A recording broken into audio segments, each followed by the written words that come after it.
Christ for the world we sing, the world to Christ we bring, with loving zeal, the poor and them that mourn, the faint and overborne, sin sick and sorrow worn, whom Christ doth heal. Christ for the world we sing, the world to Christ we bring, with fervent prayer, the wayward and the lost, by restless passions tossed, redeemed at countless cost from dark despair. Hello, welcome to our Bible study. My name is Clint McElroy, and today we'll be in 2 Samuel chapter 3. We will be meeting today at 10 a.m., so please join us if you can. We will have masks available at the door for anyone who needs one. If you're sick in any way, please don't come to the auditorium, but instead stay home and enjoy the streaming service. We'll also meet at 9 a.m. for classes, so please join us for those. If you care to, you can join us in the auditorium to watch this class on the large screen there. We have these English Standard Version Bibles from the World Bible School available for those who'd like to have one. If you'd care to have one, please notify our church office and we'll make arrangements to get you one. Our sick list is quite long, so please refer to our bulletin for more information. We do want to thank God for the answered prayers in regards to Arvis's surgery. My father-in-law is back at home now, my understanding, and he's doing well. Paula had a good result from her surgery, so we're happy to hear that news. We want to remember that there are those who still have COVID-19 that we need to keep in our prayers, but we've heard that Emma and her family are recovered, and they've had 2 negative tests at this point, and my last contact with Alan indicates that he is recovered from his COVID as well. So there's good news all around. Also, keep in your prayers Janice Lee, who is Stephanie Brazil's mother, and also Ruth Bailey, an in-law of Scott Brazil's sister. And also keep April in your prayers as she's scheduled to have surgery in December, I think December 2nd. As is our custom, we want to remember the story of the 2 men on the road to Emmaus who were joined by a third man on the way. When they got to their destination and he left their party, they realized that there had been a burning in their hearts when he was with them. They had come to understand that the man was Jesus after the resurrection. It's that burning that they had in their hearts that we hope to kindle in our own hearts as we draw closer to the Lord through a study of His Word. We also come to the Word to find out what we must do to be holy. As we're admonished from Leviticus chapter 19, be holy for the Lord our God is holy. And finally, we want to remember the story of Rehoboam, Jeroboam, and the prophet that came to Jeroboam. Foremost among those stories, I call out the story of the prophet because it ends in such a strange and counterintuitive way. The prophet was held accountable because he believed a lie. I'm not here to bring you an untruth or falsehood in any way, but you should not consider anything I say to be true on its own merit. You should consider the things I say in light of the Word. Go to the Word, and if you find that I've said anything that's not consistent with the Word, believe the Word. And I hope you will come to me and let me know the disparity there so that we can go to the Word together and find the truth. We'll be studying out of 2 Samuel chapter 3 this week. We'll start a few verses in as we went over some of the early verses last week to get some mispronunciations out of the way early. So join me now. I hope you find a word of encouragement in today's study. 2 Samuel chapter 3 from the English Standard Version, starting in verse 6. While there was a war between the house of Saul and the house of David, Abner was making himself strong in the house of Saul. Now Saul had a concubine whose name was Rizpah, the daughter of Aiah. And Ishbosheth said to Abner, "Why have you gone in to my father's concubine?" Then Abner was very angry over the words of Ishbosheth, and said, "Am I a dog's head of Judah? To this day I keep showing steadfast love to the house of Saul your father, to his brothers and to his friends, and have not given you into the hand of David. And yet you charge me today with a fault concerning a woman? God do so to Abner and more also, if I do not accomplish for David what the Lord has sworn to him, to transfer the kingdom from the house of Saul and set up the throne of David over Israel and over Judah, from Dan to Beersheba. And Ishbosheth could not answer Abner another word, because he feared him. Verse 12. And Abner sent messengers to David on his behalf, saying, To whom does the land belong? Make your covenant with me, and behold, my hand shall be with you, to bring over all Israel to you.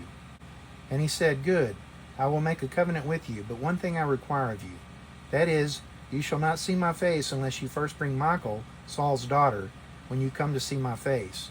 Then David sent messengers to Ishbosheth, Saul's son, saying, Give me my wife Michal, for whom I paid the bridal price of 100 foreskins of the Philistines. Verse 15. And Ishbosheth sent and took her from her husband Paltiel, the son of Laish. But her husband went with her, weeping after her all the way to Bahurim. Then Abner said to him, Go, return. And he returned. Verse 17. And Abner conferred with the elders of Israel, saying, For some time past you have been seeking David as king over you. Now then bring it about, for the Lord has promised David, saying, By the hand of my servant David I will save my people Israel from the hand of the Philistines, and from the hand of all their enemies. Verse 19. Abner also spoke to Benjamin, and then Abner went to tell David at Hebron all that Israel and the whole house of Benjamin thought good to do. Verse 20. When Abner came with 20 men to David at Hebron, David made a feast for Abner and the men who were with him. And Abner said to David, I will arise and go, and will gather all Israel to my lord the king, that they may make a covenant with you, and that you may reign over all that your heart desires. So David sent Abner away, and he went in peace. Verse 22. Just then the servants of David arrived with Joab from a raid, bringing much spoil with them. But Abner was not with David at Hebron, for he had sent him away, and he had gone in peace. When Joab and all the army that was with him came, it was told Joab, Abner the son of Ner came to the king, and he has let him go, and he has gone in peace. Verse 24. Then Joab went to the king and said, What have you done? Behold, Abner came to you. Why is it that you have sent him away so that he is gone? You know that Abner the son of Ner came to deceive you, and to know your going out and your coming in, and to know all that you are doing. Verse 26. When Joab came out from David's presence, he sent messengers after Abner, and they brought him back from the cistern of Sirah. But David did not know about it. And when Abner returned to Hebron, Joab took him aside into the midst of the gate to speak with him privately, and there he struck him in the stomach, so that he died, for the blood of Ashiel his brother. Afterward, when David heard of it, he said, I and my kingdom are forever guiltless before the Lord for the blood of Abner the son of Ner. May it fall upon the head of Joab and all his father's house, and may the house of Joab never be without one who has a discharge, or who is leprous, or who holds a spindle, or who falls by the sword, or who lacks bread. So Joab and Abishai his brother killed Abner, because he had put their brother Asahel to death in the battle at Gibeon. Verse 31. Then David said to Joab and to all the people who were with him, Tear your clothes and put on sackcloth and mourn before Abner. And King David followed the bier. They buried Abner at Hebron, and the king lifted up his voice and wept at the grave of Abner, and all the people wept. And the king lamented before Abner, saying, Should Abner die as a fool dies? Your hands were not bound, your feet were not fettered. As one falls before the wicked, you have fallen. And all the people wept again over him. Verse 35. Then all the people came to persuade David to eat bread while it was yet day. But David swore, saying, God do so to me, and more also, if I taste bread or anything else, till the sun goes down. And all the people took notice of it, and it pleased them, as everything that the king did pleased all the people. Verse 37. So all the people and all Israel understood that day that it had not been the king's will to put to death Abner the son of Ner. And the king said to his servants, Do you not know that a prince and a great man has fallen this day in Israel? And I was gentle today, though anointed king. These men, the sons of Zeruiah, are more severe than I. The Lord repay the evildoer according to his wickedness. Okay, So last week we studied how Ishbosheth had been made king of Israel by Abner, the son of Ner, the commander of Saul's army, who was also Saul's uncle. We have this short breakdown of the time frames. It says that Ishbosheth, Saul's son, was 40 years old in verse 10 when he began to reign over Israel, and he reigned for 2 years. But the house of Judah followed David, and in that time that David was king at Hebron over the house of Judah was 7 years and 6 months. So there's a little disparity there, and I have yet to figure out how exactly that disparity should be corrected. It goes on in the next section to describe the battle of Gibeon. There, Abner of Israel meets with Joab of Judah. They sit down on opposite ends of this pool at Gibeon. They decide to have some young men stand before them and fight each other on their behalf. So 12 from Israel arose, and 12 from Judah arose. Specifically, the 12 that arose from Israel were from Benjamin. In verse 16, it says that each of these men caught his opponent by the head and immediately thrust his sword into his opponent's side, so that all of them fell down. So all 24 men fell down. And the place was called Helkath-Azurim, which means field of sword edges. And then the battle ensued, because that wasn't going to be sufficient. So Abner ended up being routed by the house of David. So the 3 sons of Zeruiah were there that day, according to verse 18, Joab, Abishai, and Aziel. And Aziel was swift of foot, and he chased after Abner directly. And I take it that Aziel was a younger man who was swift as a gazelle, while Abner was an older man who, while he gave a pretty good run, he must have been quite old. I mean, he's Saul's uncle, and Ishbosheth is 40 years old, so it's possible that he was younger than Saul's offspring, but I can't reconcile that in my head.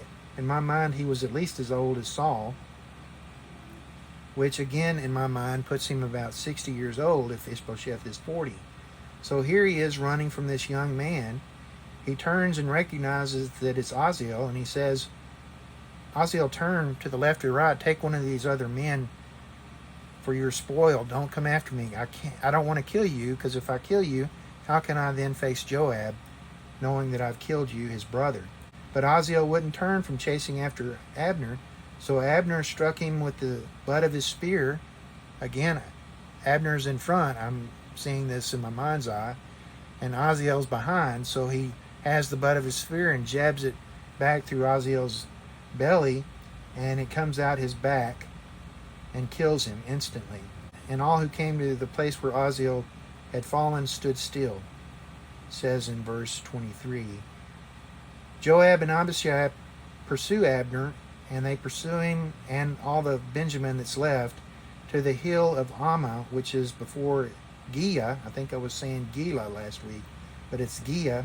I was putting in an L where there is none, which is on the way of the wilderness of Gibeon. The people of Benjamin took the high ground, and they stood their ground, and they called out to Joab and says, Shall the sword devour forever? Do you not know that this will end bitterly? How long will it be until you tell your people to turn from this pursuit of their brothers? Calling on that brotherly love that he wouldn't show in showing support for David and a unified Israel. But now he calls on this brotherly love, this brotherly consideration, as he faces these men who are hot on his tail. Joab said in verse 27, As God lives, if you had not spoken, surely the men would not have given up their pursuit of their brothers until the morning. So in verse 28, Joab blows the trumpet, and the men stopped their pursuit and returned. It says in verse 29, Abner and his men went all night through the Arabah to return, crossing the Jordan, and came to Mahanaim that morning. Joab returned from his pursuit of Abner. When they gathered their men together, they had lost 19 men, including those who had fallen initially. So of those men that passed after the fighting began at large, only 7 additional men, not including Aziel, had fallen from the house of David. but 360 of Abner's men had fallen. 360 specifically of the house of Benjamin. So it says in verse 32, they took up Aziel and buried him in the tomb of his father, which was at Bethlehem. Joab and his men marched all night, and as day broke, they were at Hebron. Going on into the next chapter, there was a long war between the house of Saul and the house of David. David grew stronger and stronger, and Saul's house grew weaker and weaker. It describes the sons who were born to him while he was at Hebron, these 6 sons, whose names I will not attempt to say again. I will correct my spelling from last week. It's not Amon, it's Amnon, who was the son of Ahinoam of Jezreel. I may have mispronounced the rest, but we'll just leave that for the record. In verse 6, today's reading, while there was war between the house of Saul and the house of David, Abner was making himself strong in the house of Saul. So as the kingdom of Israel grew weaker before the house of David and Judah, Abner was making himself stronger in the house of Saul. So effectively, Abner was using Ishbosheth as a puppet and trying to run Israel himself. He had taken upon himself to go into the concubine of Saul, whose name was Rizpah. Apparently, it's not specifically said, even though it's inferred here in the actions of Ishbosheth. And Ishbosheth challenges Abner about having done that in verse 7. Abner responds, is very angry, and says, "Am I a dog's head of Judah? To this day I have kept showing steadfast love to the house of Saul your father, to his brothers and to his friends, and have not given you into the hand of David. Yet you charge me today with a fault concerning a woman, as if it was beneath him to be charged with something that had to do with his conduct toward a woman. God do so to Abner and more also, if I do not accomplish for David what the Lord has sworn to him, to transfer the kingdom from the house of Saul and set up the throne of David over Israel and over Judah from Dan to Beersheba." So he is just now telling Ishbosheth, I'm going to put you in your place, and I'm going to give to David what God has promised David, and I will answer to David and not to you, Ishbosheth. In verse 11, Ishbosheth could not answer Abner another word because he feared him. So Ishbosheth's presence was not fearful to Abner, but Abner's presence was fearful to Ishbosheth. Abner must have been quite a man to be in the physical presence of. Verse 12 continues, at that point Abner sends messengers to David on his behalf, saying, "To whom does this land belong? Make your covenant with me, and behold, my hand shall be with you, and bring all of Israel over to you." I'm paraphrasing. David responds in verse 13, "Good, I will make a covenant with you, but one thing I require, I want to have Michal, my wife, Saul's daughter, back before you see my face." Then David sends messengers to Ishbosheth directly, saying, "Give me my wife, Michal, for whom I paid the bridal price of 100 foreskins of the Philistines." If you remember, Saul had sent David on a fool's errand to collect these trophies from the Philistines, and expecting that David would be killed in doing so, but instead David returned, having killed more than the number of Philistines necessary to make this collection. So Ishbosheth sent and took Michal away from her current husband, Paltiel, the son of Laish, and he went with her, weeping after her, until they got to Bahurim, where Abner turned to him and said, "Go, return." And apparently, when Abner spoke, people listened. Verse 17 says that Abner conferred with the elders of Israel, saying, "For some time you've been seeking to have David as king over you." So Israel apparently was not happy with the situation with the house of Saul and Benjamin ruling over all of Israel. And they had been seeking to make arrangements to have David lead all of Israel. Abner then recognizes that the Lord had made this promise to David, saying, "By the hand of my servant David, I will save my people Israel from the hand of the Philistines and from the hand of all their enemies." So then Abner spoke to the house of Benjamin also. They must have been quite powerful at this point. And Abner went to tell David what he'd found out from the house leaders of Israel and Benjamin. When Abner comes to David at Hebron, David is apparently there alone, and David makes a feast for Abner and welcomes the men that had come with Abner. They sit down and have their feast, and then Abner gets up and says, I'll go and gather all of Israel to my lord the king, and I will make a covenant with you, and you may reign over all of Israel and all that your heart desires. David sends Abner away, and he went in peace. As he had left, just moments after he left apparently, the servants of David arrived with Joab from a raid, bringing much spoil with them. But Abner was no longer there in Hebron, because David had just sent him away. And when Joab came, some told him that Abner had been there with the king, and that the king had not held him, but had sent him away in peace. Joab was angry about this, I'm guessing, and he goes into the king and says, What have you done? Abner came to you. Why is it you have sent him away, so that he is gone? You know that Abner the son of Ner came to deceive you, and to know you're going out and you're coming in, and to know all that you are doing. So he figured that Abner had come to spy on David. Now, I don't think that's what he really thought. I think that's what he wanted David to believe he thought.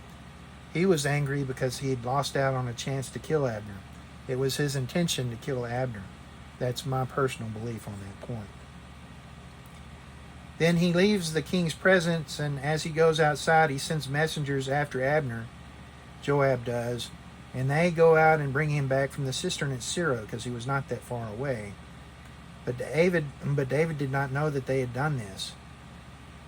Verse 27, Abner returns to Hebron. Joab takes him aside as if to speak to him privately, and there he strikes him in the stomach so that he dies, for the blood of Azazel his brother. So this was an action that Joab felt he could take as the avenger of blood. I'm not sure that the rule of the avenger of blood was intended to be used in the event of a death that was at the hand of someone in battle, but Joab didn't seem to care about that. All he wanted was vengeance, and he took his vengeance there that day. Afterward, when David heard about it, he said, I and my kingdom are forever guiltless before the Lord for the blood of Abner the son of Ner. May it fall upon the head of Joab and upon all his father's house, and may the house of Joab never be without one who has a discharge, or who is leprous, or who holds a spindle. I don't know what holding a spindle means. Or who falls by the sword, or who lacks bread. Those are pretty awful things altogether, so I imagine holding a spindle is also a terrible thing. So Joab and Abishai, his brother, killed Abner, it says in verse 30, because he had put their brother Azazel to death in the battle at Gibeon. It goes on in verse 31, David said to Joab and all the people who were with him, Tear your clothes and put on sackcloth and mourn before Abner. David followed the bier, and as they buried Abner there at Hebron, the king lifted up his voice and wept at the grave of Abner, and all the people wept. And the king lamented this lament, saying, Should Abner die as a fool dies? Your hands were not bound, your feet were not fettered. As one falls before the wicked, you have fallen. And all the people wept over him. So I would think that means that he was taken off guard. He was not captured and killed. He wasn't one who died in battle. He was taken off guard and killed as if he was being mugged on the street, is the way I take that. Verse 35 continues, Then all the people came to persuade David to eat bread while it was yet day. Apparently David had not eaten. David answered, God do so to me, and more also, if I taste bread or anything else, till the sun goes down. So all the people took notice of that, and it pleased them, as everything that the king did pleased all the people, it said in verse 36. In verse 37 it says that all the people understood that day that it was not the king's will that Abner be put to death. The king says to his servants, Do you not know that a prince and a great man has fallen this day in Israel? And I was gentle today, though anointed king. These men, the sons of Zeruiah, are more severe than I. The Lord repay the evildoer according to his wickedness. So more curses there from David against Joab and his family for what they had done, and the implications of that to the house of Judah and David's kingdom. He did not want people to think that he had called for this to happen. He had great respect for Abner, as he had had for Saul and Jonathan and the rest of the house of Saul. He loved Saul, he loved Jonathan, and that is not to be overlooked in reading through this passage. David did not have animosity toward Israel because of their separation. He did not look on Israel with hate. He wanted them to be united as one kingdom, as one people, according to the Lord's will. And he was waiting on the Lord to do that. I don't think this is any indication that there was a terrible fight going on constantly between Judah and Israel. This would indicate to me that David defended himself in Judah from Israel's attacks, but he would never go after Israel. And that's probably why Israel kept weakening themselves. In an offense against a defensive position, it's very easy to waste resources. And I would imagine that's what was going on. Israel was becoming poorer and poorer in their attacks on Judah, and Judah was becoming stronger and stronger as a result. A terrible thing to foster hate between a family of people, a people who should be united. Still a good message today as it was last week. Still a good message to look at the implications of hate in the heart of men towards someone who had just done what he had to do to survive in a battle. That's a different thing. That's a different measure of behavior in those circumstances. It was not appropriate in my mind that Joab and Abishai pursue Abner for this death. It was not inappropriate for Asahel to pursue Abner either. That was an appropriate thing to do in battle.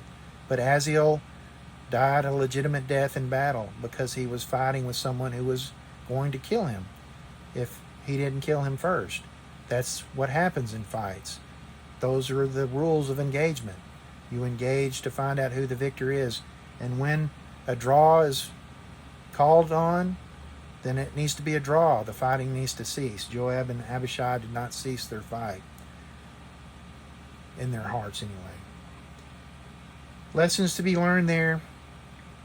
I've posted a reading of Psalms chapter 119.